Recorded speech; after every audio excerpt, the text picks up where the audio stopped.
And this is a difficult budget, setting difficult times for many people.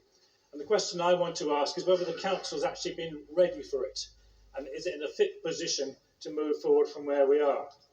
And never more than now does the council need a clear, fresh vision of how it will deliver good services to its residents, how it will learn how to listen to them, how it will respond to their needs and concerns. And that's why we're setting out here a vision for the city which we believe to be shared by many across the chamber. A city where services are delivered locally and problems are resolved locally, and a city that's genuinely fit for the future. A city that sees the crisis of climate change as an opportunity to make itself a better place to live. For many people, if not for most, it's a time of financial hardship. Times are hard for public services and times are hard for our residents. And it's not a time to continue to make excuses for bad services or just avoid the issue. It's time for the council to step up and do better, and we believe it can and should do so.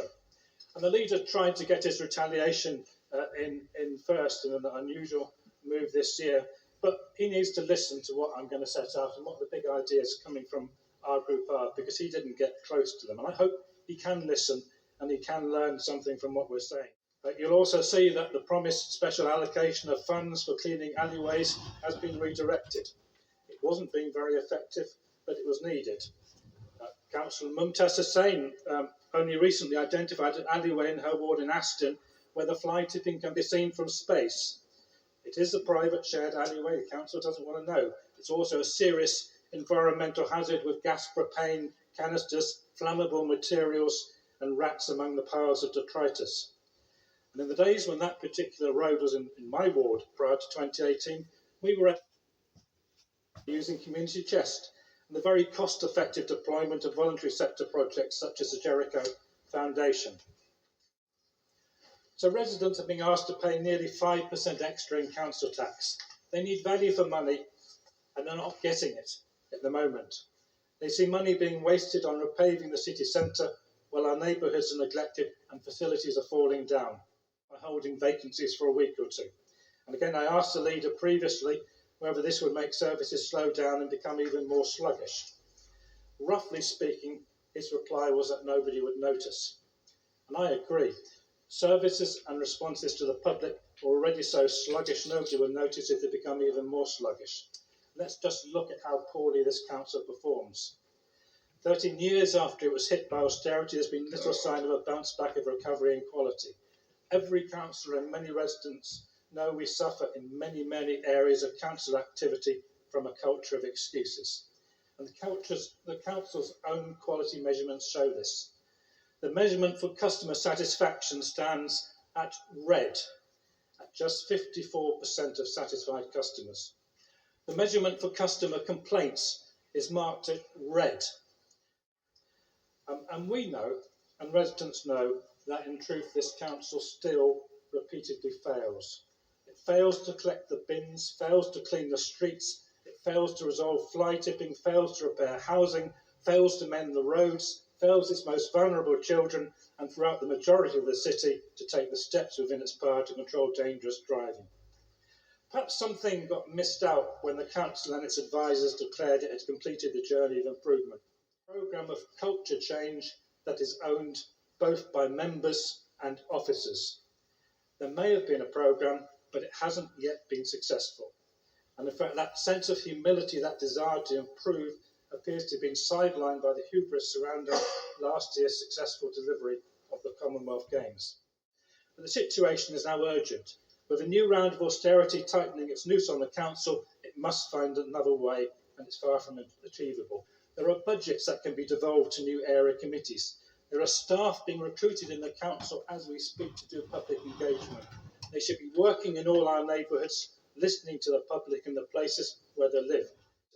That budget allocation of well over £4 million to improve street cleaning and tackle fly tipping, including, of course, the award-winning mobile household recycling centres.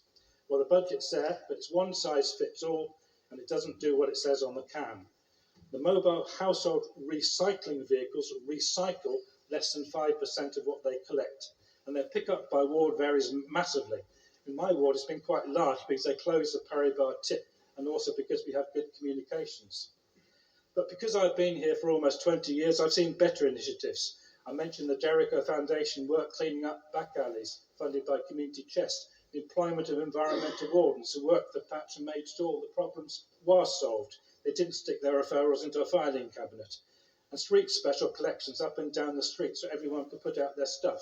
They were routine, and it was possible to organise voluntary assistance for the elderly and the disabled to put their stuff out the night before. We held all this in the city, district committees, ward committees, community chest. Areas tried things out and other areas borrowed good ideas if they worked, and that was regardless of political colour. And it was all abandoned. Good practice with bad practice. The City Council withdrew into its bunkers and services started a steep slide into neglect and excuses. So for a start, we propose assigning £10 million of the Commonwealth Games money to area committees for legacy projects. Local areas could choose how to spend it, whether on libraries or community centres or on parks. And they can all be branded as Commonwealth legacy projects. Yes, we can have some pride in the legacy of the Games. And we can ensure the whole city enjoys the benefits of last year's success. True leadership of this city would galvanise the whole city behind this legacy programme. With the resources available, there should be anticipation in every community that something good will happen, that those great games have delivered a true step change in how we are as a city.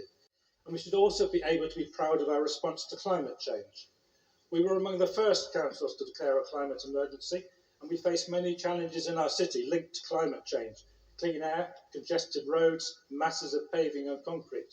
But we also have opportunities and a legacy of green investment in our city. Some great green spaces, parks, green verges, roadside trees, even private gardens. And Councillor Hunt is going to talk some more about the opportunities offered by renewable energy. We've been modest in our proposals, but we actually think they could generate a great deal more income than we've tabled. I want to mention our proposals for a biodiversity fund, £1 million, which will be an offer to the area committees. Encourage them to build green into the local facilities and local communities. It's my experience that councillors of all parties want the neighbourhoods they represent to be good places to live. We hate fly tipping, we hate litter-strewn streets, we hate grubby, muddy grass verges, we hate dangerous driving. We want waste collections to work well, and we want our communities to be green, clean and safe. And in the face of council apathy, many of us have found other means to enhance our neighbourhoods. And of all the councils and local authorities that meet this month and next month to set their budgets, none will have a budget as large as Birmingham's. We are the biggest. And in so many ways, power in the city is so far from people and communities.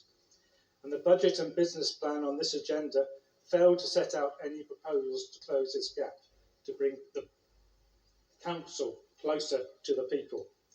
And yet, Lord Mayor, we can do it. This Liberal Democrat amendment, if agreed by this council, will bring the council closer to the people and enable our communities to use public resources better to solve the deep-seated problems that we face.